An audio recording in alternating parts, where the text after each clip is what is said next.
The next question is, why are ambulatory services so high? Both fire department and private ambulance services are sent out.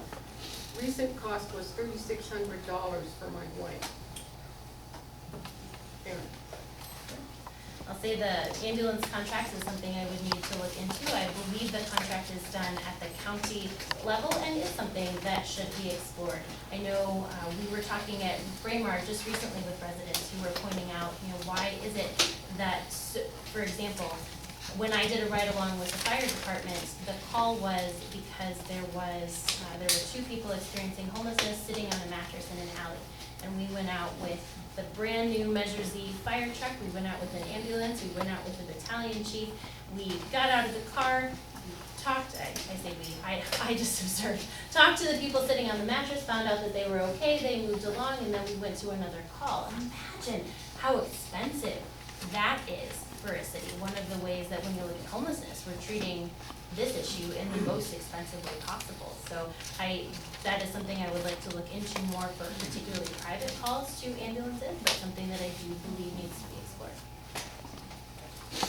explored. Ambulance service, emergency ambulance service, is regulated by the county. There is one company that has a county-wide contract, and they provide all of the emergency ambulance service in the county. The county sets the rates. The rates are designed to recover the costs of providing the service and a level of profit. It's a privately owned organization, American Medical Response, that provides the service. One thing that makes it expensive is you have to have sufficient personnel and equipment to be able to respond within a set time frame. In the city of Riverside, it's 9 minutes. From the time that call comes in until the ambulance rolls up to the scene, 9 minutes is the goal. If you don't make it, you pay a fine for that. One of the other issues we have is most of the people who are transported by ambulance in Riverside go to the community hospital. Community hospital has just recently expanded their emergency room, but it has the worst wait time for people to be turned over by the paramedics who bring them in to the emergency room staff and accepted and taken to a treatment bed. And so you've got ambulances and ambulance crews sitting at community hospital waiting for somebody to take the patient off their hands so they can go back into service. And that's really expensive. Each ambulance is a paramedic and an EMT and all the equipment.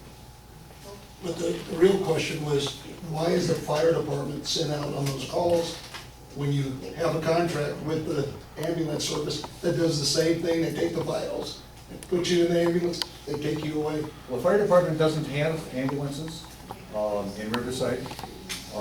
So Why are they sent out, is what I'm trying to say. they are sent out on medical aid calls. There is something called emergency medical dispatch, EMD, and we have experimented with it. I would like to see us implement it more where the dispatcher collects more information on what is this call all about, and you only send the right equipment. If Johnny has broken his wrist playing soccer, he probably doesn't need a fire engine and an ambulance. If somebody's not breathing, they need as much as they can get, as fast as they can get it.